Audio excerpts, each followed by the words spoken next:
शिष्टकारिणी विशालरूपधारिणी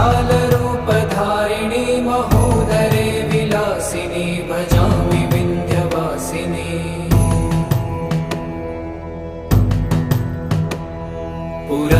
पुरन्दरादिसेवितां पुरादिवंशखण्डितं